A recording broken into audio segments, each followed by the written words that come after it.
Hello, everyone. Today, I want to talk about some of the most important gear you can take with you on an overlanding trip: your clothing. Your choice of what to pack for a trip will make a huge difference, not only for your personal comfort during your travels, but also for your safety out there. This is arguably the most important piece of your kit to get right, so stay tuned. Hello and welcome. My wife Susan and I, we're on a mission to explore the byways of this country to find the food, the people, and even the odd stuff. We're exploring where the roads lead after you leave the interstates behind, and beyond where the roads end. Whether you're thinking about getting started overlanding or rocking a fully built rig, I'll be talking about the places we go and giving tips to make your journeys go smoother. And it all starts now on this episode of The Dirt Road Tourist. Hello. So this is Ken, your host. So you're getting ready for a trip and you're figuring out what clothing you want to take with you. Hey, you could just toss a couple of pairs of jeans and some comfortable t-shirts into a duffel bag and call it ready to go. You'll find plenty of people out there on the trails who do just that. But Mother Nature has a way of being unpredictable, and putting a little more thought into what you plan to wear on your journeys can mean the difference between being comfortable or a case of hypothermia. So it's best to take a step back and let's think about this just a little more. Even though overlanding is vehicular based travel, and after all, you have heat and air conditioning in the vehicle, you will frequently find yourself in the outdoors, whether it's checking out a roadside attraction or taking a trail down to check out a waterfall that you don't want to miss. This is to say nothing about times when your ego may write a check that your vehicle can't cash and you find yourself in a recovery situation, or a tire decides to go all the way to zero right as a rainstorm is letting loose. Even just hanging around camp, you're going to spend a considerable amount of time out in the elements, and you want to stay comfortable. This is why you need to think about layers. Choosing the right layers to wear is important, mostly because choosing the right fabrics there will help to keep you dry, which is critical for both staying warm in the cold months, but also for staying cool as a cucumber in those sweltering summer months.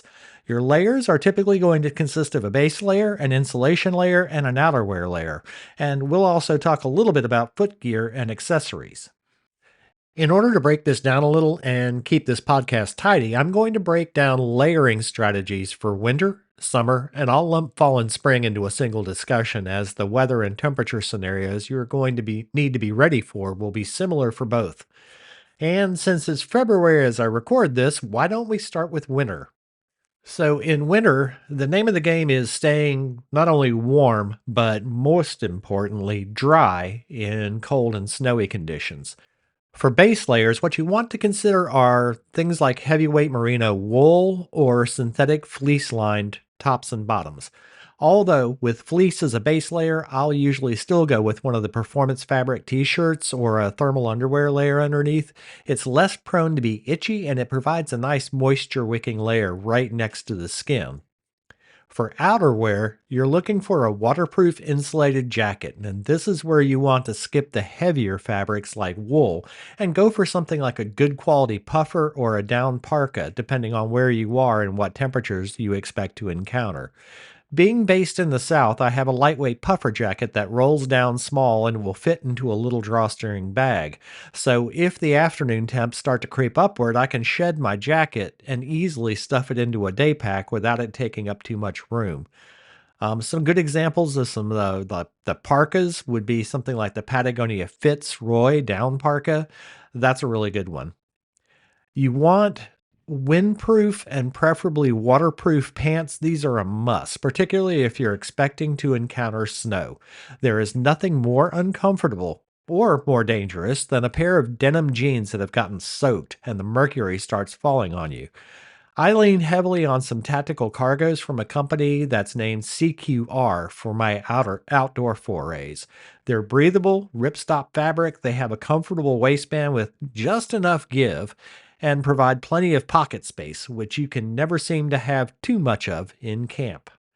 For footwear and socks, you want some insulated, waterproof boots.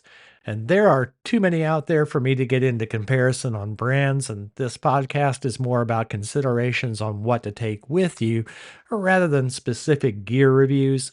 However, for boots, I can say that my go to outdoor boots are the Columbia Men's Newton Ridge Plus hiking boots. I tend to be really hard on foot gear, and these are the first ones I found that can manage to last me a while. I wear these things pretty much year round. I'm on my second pair after the first pair lasted me 3 years. I found them to be waterproof, and the tread pattern is grippy on terrain and are neither too hot in the summer months, nor do they let my feet get too cold in the winter. It's just a good, solid pair of hiking boots. Underneath those boots, you want to wear a pair of thick merino wool socks. An example of those, Darn Tough, makes a really good quality pair of socks. The reason for the merino wool is that it wicks moisture better than just about anything else, and the merino wool also has antibacterial properties that keep them from getting stinky.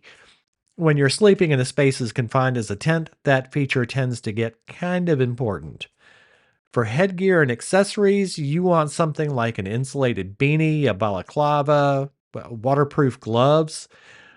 I know they're getting to be a little chuggy, but I also take one of the shamags with me. It's a versatile piece of gear that you can wrap into a number of configurations depending on your needs. If you do one of the full face wraps with them, it's good for keeping those winter winds from freezing the end of your nose and makes it a little bit easier to breathe in super cold, windy conditions. I highly recommend keeping one in your bag, even if you find them to be kind of Anthony Bourdain era esque. There was a reason why they were so popular with travelers back then. The most important takeaway for winter clothing is to leave the cotton stuff at home. Cotton tends to get wet and it stays that way. There is nothing that will give you a case of hypothermia in cold weather than having a wet layer of clothing on. Staying dry is half the battle, both from the moisture you'll encounter out there from the stuff like snow, but also from perspiration that you give off from the inside of your clothing layers. The other half of the battle is making sure that your outer layer is windproof, so stick with the performance fabrics and fleeces. Moving on to spring and fall clothing. Again, I'm going to lump these together because they're kind of in the same bag together. The biggest challenge you encounter during the shoulder seasons is temperature variability. You can easily wake up to a morning that starts in the 20s and wind up facing an afternoon that bumps up against 70. You also tend to encounter a lot of precipitation.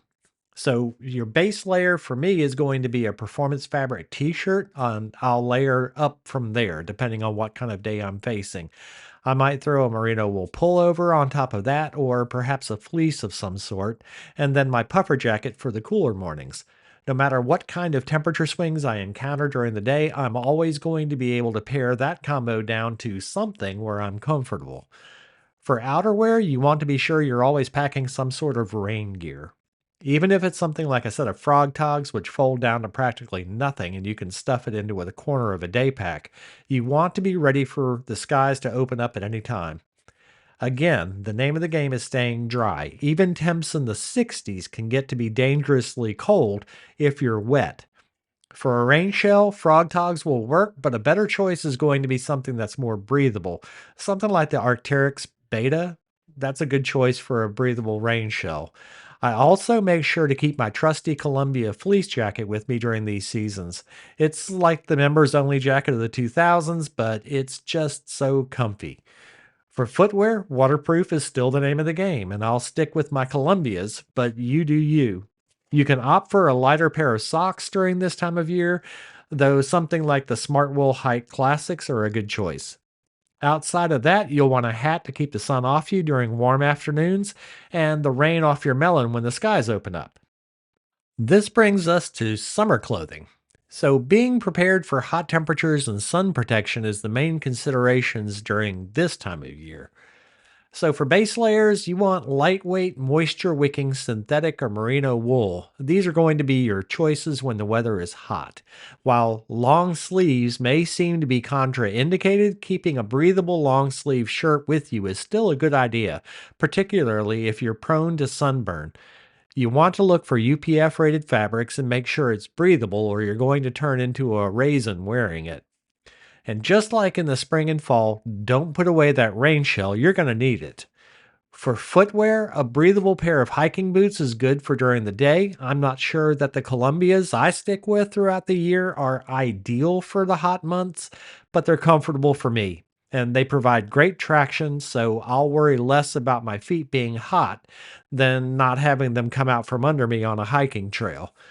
When you get back to your vehicle and you set up camp, though, having a good pair of hiking sandals, something like Tevas, will give your feet a welcome chance to breathe and still keep you protected from rocks or sticks or other owies that your feet might find in camp. There are lightweight merino wool socks. Again, darn tough. They make a light hiker that'll keep your tootsies from overheating during those day hikes. For headgear, I have a wide brimmed boonie hat, or I also have the shemagh that I mentioned before.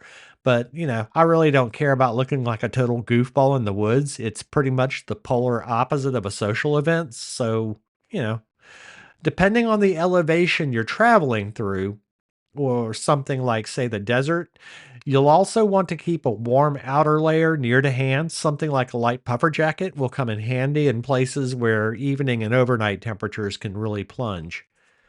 During the summer, also, and this is just my personal observation, having been born and grown up in Florida, is that I tend to opt for more nature colors.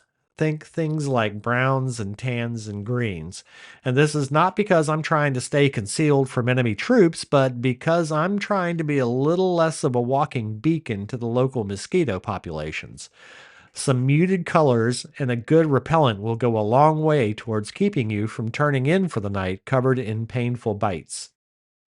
So, this is a pretty good rundown of the basic types of clothing that you need to consider taking with you during all of the seasons. Whether you're out there in the winter, spring, summer, or fall, layering is going to be important to be sure you're ready for whatever conditions you stumble into during the days.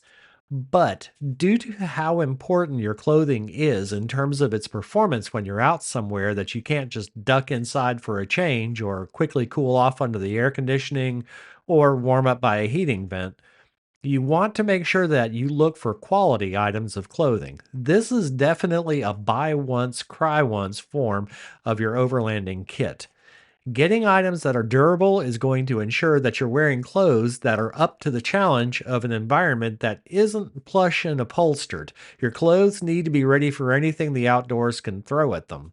You also want to make sure you're packing and wearing the right types of fabrics for the weather you're headed out into, and you want to make sure that you're packing enough to account for the unexpected, like your Bear Grylls like fire starting skills letting you down on a frigid evening and having to rely on what you're wearing for warmth. The only thing that's predictable about the outdoors is it being unpredictable. So be like a Boy Scout and be prepared.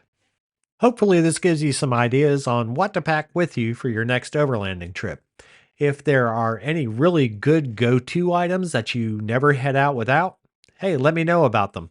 Drop a comment on the show or send me an email at ken@dirtroadtourist.com and tell me about your favorite clothing items for your travels.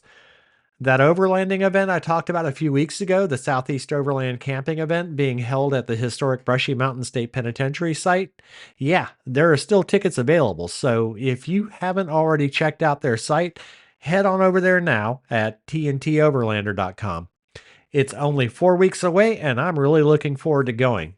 If you're planning on being there, be sure to look for the charcoal gray Tacoma with a Dirt Road Tourist plate on the front.